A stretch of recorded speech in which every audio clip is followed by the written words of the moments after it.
Can you beat the Ultimate TV Crazy Man Classic Television Trivia Quiz? I'm trying to think, but nothing happens. Do you know all there is to know about old TV shows, or will you be fooled? The Beverly Hillbillies, a comedy about hillbillies consisting of Jed Clampett and his kin that strike it rich and move to Beverly, is one of the most highest rated shows of all time. According to Wikipedia, 16 of its episodes still remain among the 100 most watched episodes in American history. The show ran for 9 seasons from 1962 to 1971. Irene Ryan played a big part of that success as the ornery, moonshining mountain doctor with an attitude known as Granny. Haunting story of a haunted woman that I think you'll find interesting and perhaps shocking. Did Irene Ryan appear as her character Granny from the Beverly Hillbillies on The Twilight Zone? The most distinguished actress takes a journey into the Twilight Zone. Was there another show that one would least expect Irene Ryan to appear on as her character Granny? The second choice will be Mr. Ed. So is Granny on the Twilight Zone, or is that one just in my imagination? But what does Mr. Ed have to do with the Beverly Hillbillies? Made up your mind yet? Now you think about that now, because this is the Twilight Zone. Think you know the answer? Irene Ryan made an unofficial crossover as Granny on the show about a talking horse, the TV classic Mr. Ed. So what if Love on a Single Horse is published? She was in full Granny costume with Granny's mannerisms. She was talking about tonic and poultices and all that. For those in a big city, tonic is code for moonshine. I better go home and get some spring tonic for myself. But she was credited without mention of her being as actually Granny. Coincidentally, on that same episode, Love and the Single Horse, Raymond Bailey, aka Mr. Drysdale, played as Mr. Dervis on this episode. If you guessed that Irene Ryan had played on The Twilight Zone, you might be experiencing that old Mandela effect, possibly caused by the fact that so many of the other cast members of the Beverly Hillbillies actually were on The Twilight Zone, as different characters, of course. No, it couldn't be. Mr. Drysdale, Raymond Bailey, was actually on The Twilight Zone in 3 different episodes. Buddy Epson, who played Jed on the Beverly Hillbillies, did 1 episode of The Twilight Zone as a man who could move things with his mind. I wonder if it was because of all the hits he took from Granny on top of his head. Donna Douglas, who played Ellie, was on 2 episodes of The Twilight Zone, including that very famous episode Eye of the Beholder. Nancy Culp, who played Jane Hathaway, was on 1 episode. Jethro Bodine was played by Max Baer Jr., of course, and Max Baer Jr. didn't appear on The Twilight Zone. Go figure. Max Baer Jr. didn't appear on many shows after the Beverly Hillbillies went off the air. Do you think it was most likely that he did a guest starring role as one of the Duke boys' cousins on the Dukes of Hazzard? In fact, what are you even doing in Hazard County? Oh, I thought we'd seen the last of you. Or do you think he more than likely appeared on Fantasy Island, Murder, She Wrote, and Matt Houston? Now you think about that. Give up? Sadly, it was not the Dukes of Hazzard, but I would have loved seeing Jethro jump cars in the General Lee, or maybe he could have had his own souped-up car. Just not that old jalopy from the Beverly Hillbillies. Although that would have been funny to see as a hot rod. Oh well. But yes, if you guessed that Max Baer Jr. appeared on Fantasy Island, Murder, She Wrote, and Matt Houston, you were correct. Is this real or fake? If you've been watching my channel for a long time, you probably already know the answer.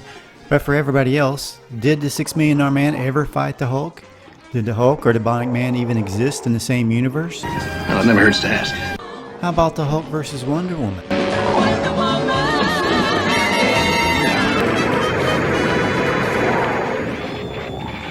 Or the Bionic Bigfoot? Surely back in the 70s, somebody thought of the epic ratings these kinds of confrontations would have brought in, right? Well, actually those are figments of my imagination, some short fan films I edited together a while back, but... Is it true what they said about the $6 Million Man? Fact, the $6 Million Man was mentioned on the 3rd season episode of The Incredible Hulk, Broken Image. Apparently the Bionic Man was a story in McGee's paper. If we printed it, it's true. The Hulk did beat up Lee Majors, of course, on an episode of The Fall Guy, License to Kill Part 1, but it turned out they were just making a movie. They even showed Lou taking off his Hulk makeup. The Hulk sort of appeared, at least as a spoof, on the TV movie More Wild Wild West, which featured Rick Drayson, who played the Demi-Hulk in the Hulk episode Prometheus. I'll give him a shot. Artie, are you just gonna stay on there? If I'm smart, yes. Now this one is for Stooge fans. Did the Three Stooges ever team up with Abbott and Costello? Start thinking, if possible. If they did do a team up, do you think it would have been a television episode, a short, or a movie? What's the matter with you? I'm trying to think, but nothing happens. The movie Africa Screams came out in 1949 and is now in the public domain. It featured two of the Three Stooges, Shemp Howard and Joe Besser. Shemp was working as a Stooge during this time, and Joe would take Shemp's place in the Stooges shorts after Shemp died in 1955. Shemp was also in the Abbott Costello movies Buck Privates, In the Navy, Hold That Ghost, and It Ain't Hay. Joe Besser was in several episodes of the Abbott and Costello show that ran from 52 to 53 before he became a Stooge. Face. Ow! Over. Give it to you. Gave you a warning signal. You're a dangerous pedestrian, that's what you are. Wait a minute, stinking, come here! What's the matter, are you thirsty? I'm not thirsty! My room is on fire! I'll harm you. Joe and Shemp were actually old friends. They met in 1932. So I guess the short answer is they didn't officially team up as the act, the Three Stooges, with Abbott and Costello, but Abbott and Costello did have two Stooges together at once, and one Stooge at a time several times. Everybody remembers the 1950 Superman George Reeves, and the fact he teamed up with one of the great comedic talents of that era, but was it Abbott and Costello? Well, I'm going after him. Get the bottom of this once and for all. The Three Stooges? Could it have been the Marx Brothers? They don't want you, they want Superman. 6 of one, a half a dozen of the other. Bob Hope? Bing Crosby? Ay, ay, ay, ay. Ah, did you guess it instantaneously? How do you do? My name is Superman. Oh, boy, am I glad to see you. Yeah, that was the easy one, right? You've been married to her for 15 years? Yeah! Yep, I'm referring to the legendary episode of I Love Lucy where Superman saves Lucy. It aired on the show's 6th season in 1957. And they call me Superman. Interesting trivia note, the lady who sees Lucy on the ledge would let her play Aunt Harriet on the 1966 Batman TV show. Most classic TV fans remember the Brady Bunch and the man who played Mr. Brady for all 5 seasons, Robert Reed, and I bet most Brady Bunch fans remember Cousin Oliver, who became part of the Brady household only towards the very end of the series. Actor Robbie Rist appeared in 6 episodes of the last season of the Brady Bunch as Cousin Oliver. I bet you didn't know that Robert Reed and actor Robbie Rist, who played Cousin Oliver, appeared together on a 70s TV superhero series for 1 episode. Reed actually played Rist's father on this episode. Coincidentally, his wife drove a station wagon. There was even a news lady on the episode named Marcia. Marcia. Now, can you guess which series that was? I feel like a walking computer. I bet I have you stumped on this one. It's not Galactica 1980, a sci-fi series where Rist played Dr. Z and Reed appeared as Dr. Donald Morrison.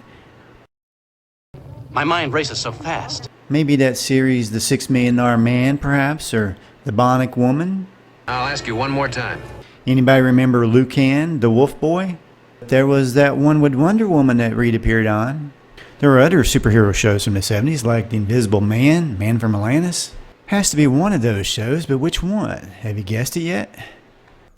Okay, it was the short-lived series Lucan, about a boy who grew up with wolves and is found and raised from the age of 10 by a scientific institution, and then as a young adult goes around the country looking for his parents.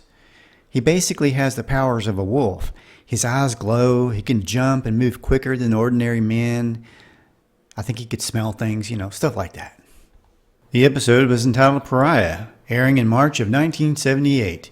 In sort of a strange parallel universe, it would seem, as though Mr. Brady and Cousin Oliver were back on television for at least one more night. In the episode, as you might expect, Lucan has to save Oliver. Davy. Reed is in trouble with crooks, of course, and has a weird obsession with dressing to match the strange green color of his kitchen. Yes, the Hulk would have been right at home at this house. Yes, the 70s. There'll never be another decade like it.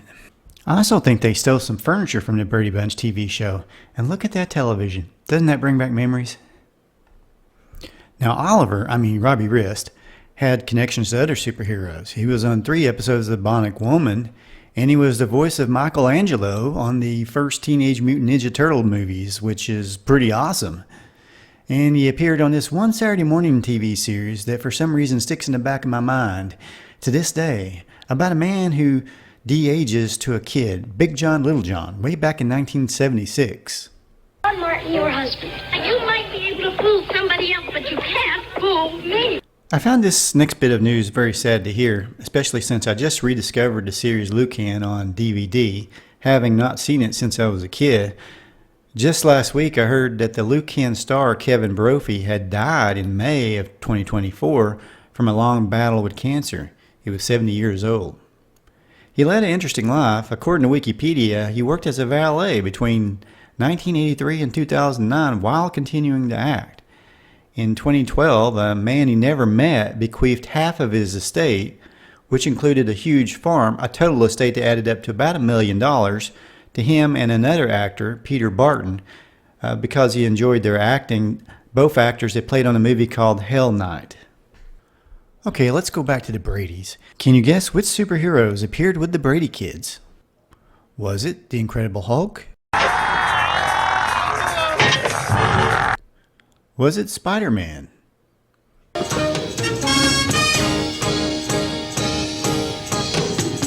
Maybe Batman? But that's impossible. You give up? On the Saturday morning animated series back in the 70s called The Brady Kids, they met Wonder Woman and Superman. For the record, I didn't count all the episodes of TV shows or the Brady actors played other characters on superhero programs. And now a couple of trivia questions from the many loves of Dobie Gillis. If you've never seen it, look it up. It's a total classic. What did the G stand for in Maynard's middle name? Now, Maynard was played by Gilligan's Bob Denver, of course. You rang? Like an aimless, drifting piece of wreckage. You rang? And then we'll find a fellow that no one could possibly fall in love with. You rang? Was it George, Gary, Greg? Give up? Okay, you'll never get this one unless you're either the ultimate Dobie Gillis fan or you saw my Dobie Gillis video a while back. That G in Maynard G Krebs, I still don't know what it stands for. Walter. I told you you'd never get that one. That G in Maynard G Krebs, I still don't know what it stands for. Walter. Okay, which famous robot appeared on Dobie? Was it the one from Lost in Space, possibly? Nah, it couldn't be the one from Buck Rogers in the 25th century. That show came about in the 70s. Robbie the robot from the movie Forbidden Planet appeared on an episode of Dobie Gillis. On the episode Beethoven, Presley, and Me, Robbie plays a robot named Arnold that can guarantee hit records. Well, Arnold, what do you think of the song? Thanks to an electrical accident, Denver, aka Maynard G Krebs, takes on the robot's mentality in this episode.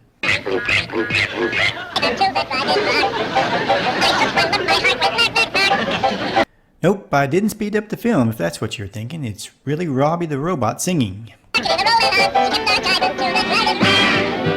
Now here's one that ought to be kind of easy. Which castaway from Gilligan's Island appeared on 2 episodes of The Twilight Zone, both of which involve time travel? I don't know. Can you imagine Gilligan on The Twilight Zone? No, I guess I couldn't either. Russell Johnson, who is famous as the inventive professor on Gilligan's Island, played on 2 episodes of The Twilight Zone, and both of them turned out to be time travel episodes. It is interesting. In the episode Execution, Johnson brings a murderous cowboy from the 1800s to present-day 1960.